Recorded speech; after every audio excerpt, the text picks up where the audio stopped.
Hello viewers, welcome to the video lecture recording of 11th class.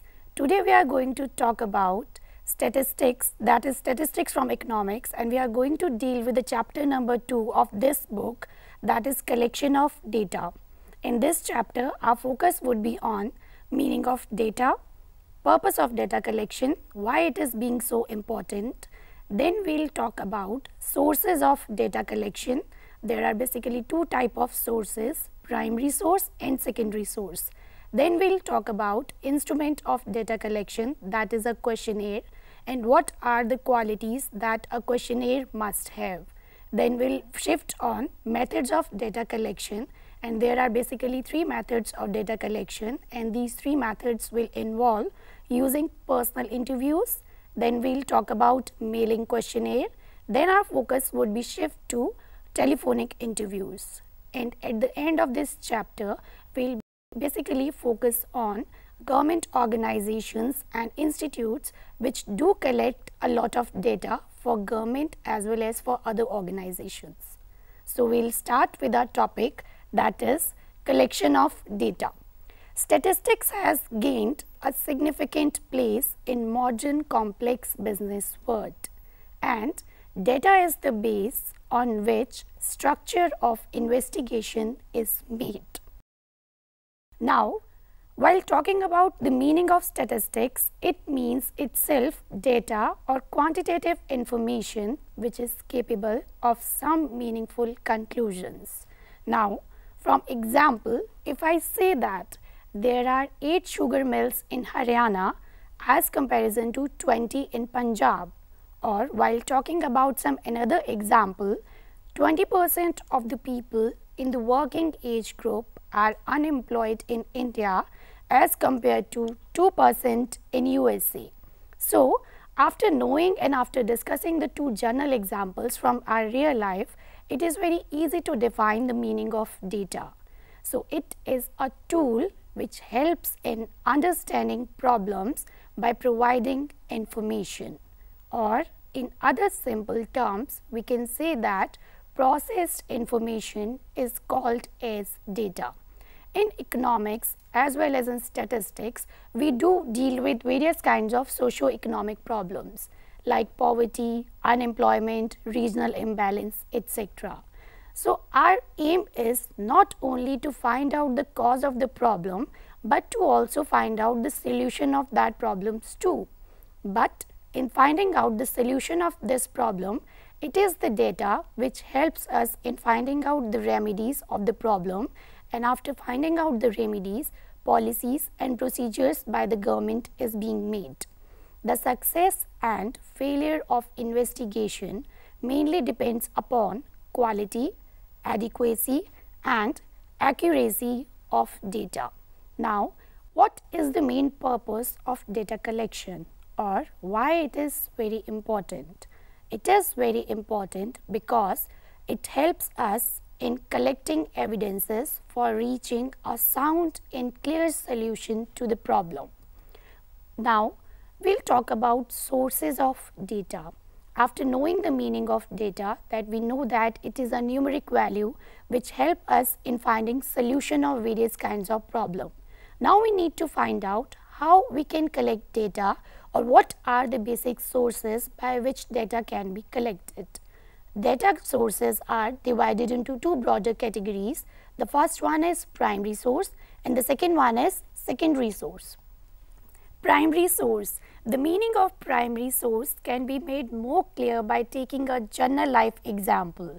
For example, if we want to know the quality of life of people in our town, for this we need to find out quality of life in terms of per capita expenditure of different household in area. For this study, we need to collect our data through statistical survey, of course with the help of investigators or field works. This means we are relying on primary source of data.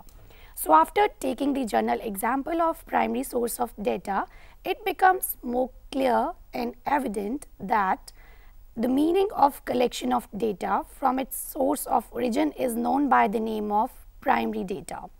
It offers you first-hand quantitative information related to your statistical study.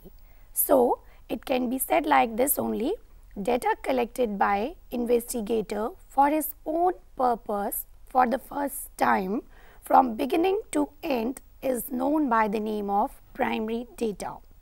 Now, what can be the other examples of primary data? The main and the most important example of primary data can be population census conducted by Government of India, which includes inclusion of each and every person of our country. This is the perfect example of primary data. Now, after knowing about the meaning of primary data, we should also know that what is the meaning of, or what is the secondary source of data collection. The secondary source can be also understood by continuing with the last example. From the previous example, if we want to find out the quality of life of people in our town, and we know that this information has already been collected by State Government of India or any other agency, so we can use that information. It implies obtaining the relevant statistical information from an agency or institution which already has collected the data through statistical survey, or it does not give us first-hand information. We have to rely on the information which is already existing. So, whatever the examples we have quoted out, after that it is easy to simplify the meaning of secondary data. It can be data collected by any other person is known by the name of secondary data, because it is not collected by investigator, rather it has been collected by another person. That's why it is also known by the name of second-hand data. This is available in the form of published reports. It does not give us first-hand information, because information is already being collected, printed and published by someone else, and we are just using it for our own study. Now, the examples of secondary data. The main example of secondary data can be national account statistics published by the CSO, that is Central Statistical Organization, or economic survey published by Government of India.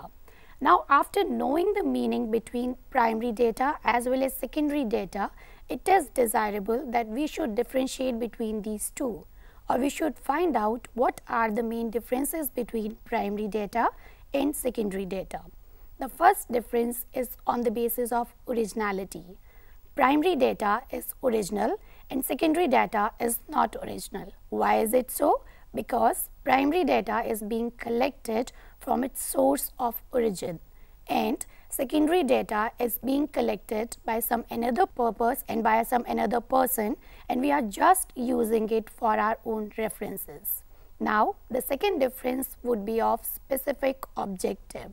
Primary data is being collected by keeping a certain objective in our mind, and secondary data is not being collected for the same purpose, rather it has been collected by another purpose and it can be utilized by anyone.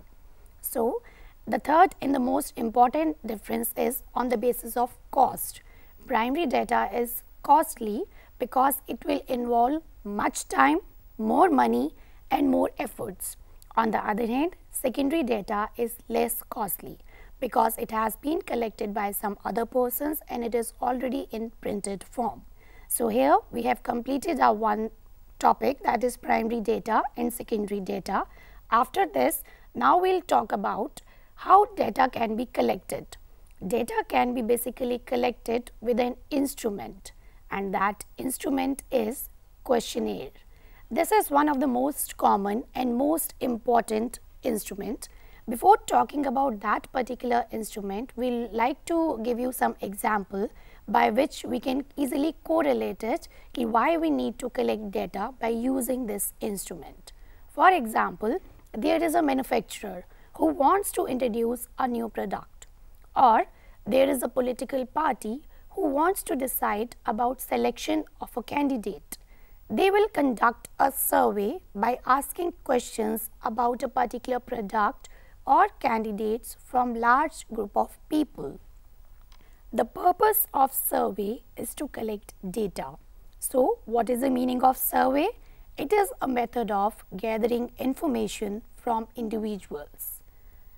And here comes the main instrument, that is questionnaire or interview schedule. Questionnaire is one of the most important instrument which is being used by so many researchers in order to complete their research. It is desirable to know what is the meaning of questionnaire. As the name suggests, it is a set of so many questions related to the topic of study. Now, while after knowing the meaning of questionnaire, we should also know that what are the qualities or attributes a good questionnaire must have. The first point and the most important point is limited number of questions. It means that a questionnaire must have fixed number of questions and the number must be limited so that by seeing the questionnaire, a respondent is not showing any kind of hesitation in filling that. The second point is simplicity. Questionnaire must be very simple, easy and lucid. Similarly, the language of questions must be very simple, easy and attractive. Third point, proper order of questions.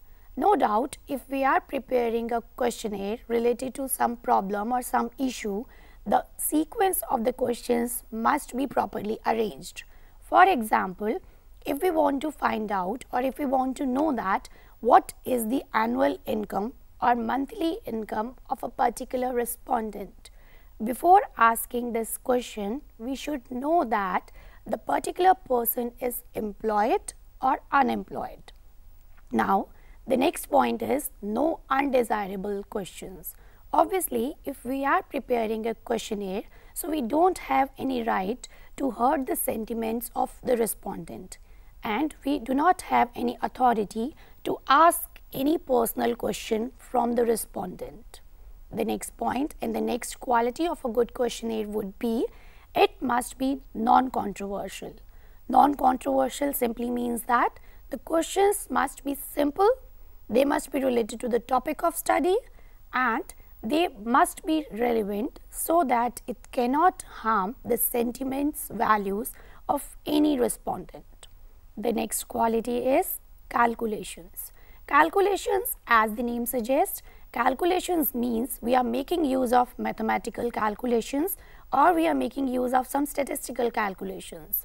If we are quoting these kind of questions in a questionnaire, our respondent will be reluctant in filling that questionnaire. So, these kind of questions which involve uses of calculations must be avoided. For example, if we ask about profits and loss of a particular company, these kind of questions must be avoided. Similarly, if we ask about what is the annual income of a particular respondent, because we know that the person usually get their income on the basis of month. So, they have to calculate their annual income. So, these kind of questions must be avoided. The next quality is pilot survey. As the name indicates, pilot survey simply means that we are pre-testing our questionnaire. It is desirable to do a tryout of the questionnaire so that if we do have any kind of discrepancy or any kind of problem, that can be sorted out pre-hand. The next quality is instruction. This quality is basically associated with interviewer or the instructor because its main job is to give proper instructions to the respondent before giving him the questionnaire. Each and every instruction must be given in proper manner. The next quality of good questionnaire is request for return. Definitely, if we are preparing a questionnaire related to our topic and we want that questionnaire to be fulfilled by so many respondents, then instructor has to request to the respondents that kindly fill the questionnaire and return it back. The next quality is multiple choice questions are most appropriate. Obviously, if we are fulfilling a questionnaire or if we are completing a questionnaire, we do search for various options. For example, instead of asking a student what is the mode of conveyance you are using for going school, the better option would be what is the mode you use for going school. Option 1, bus. Option 2, by your own. Option 3, with your friends. And option 4, by using scooter. So these kind of questions are easy to fulfill from the respondents. The next quality is the questions should not use double negative. These all essential qualities or attributes must be necessary for the success of a questionnaire. Now, it can be become more clear by taking some real life examples of questionnaires. Now, we will discuss some questions. By looking at these questions, it will become more clear that how a question can be framed in order to get fruitful result from the respondent. For example, if I ask, do you spend a lot of money on books in a month? The similar question can be framed in a logical manner by giving some options. Then it will become like, how much do you spend on books in a month? Less than rupees 200, between rupees 200 and 300, between rupees 300 and 400, and more than rupees 400.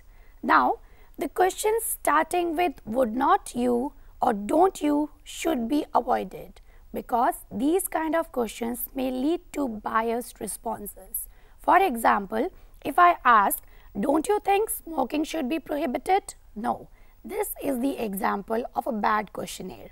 This question can be asked in a manner like, do you think smoking should be prohibited? Now, while summing up all the things we have discussed today, we can summarize it like that. Data is a numeric value which helps us in finding the solution of various problems. The success of any investigation is basically dependent upon collection of a proper data. After that, we talked about sources of data collection, and these are primary source and secondary source. Primary source simply means that when we are collecting our information for the first time from its source of origin, that is primary data. On the other hand, secondary source of data means we are not collecting our information for the first time, rather it has been collected by any other agency or any other government organization, and it is available in printed form, and we are just using that printed information for our study. After that, we talked about instrument of data collection, and the most common instrument is questionnaire. We discussed the meaning of questionnaire, that is a set of questions related to our problem of study. Then we discussed some qualities or attributes that a questionnaire must have. So, in our next lecture, we are going to study about ways of collecting data. We'll focus on 3 methods of data collection as well as other methods like sampling and census method. Till then, enjoy reading and enjoy yourself. Thank you.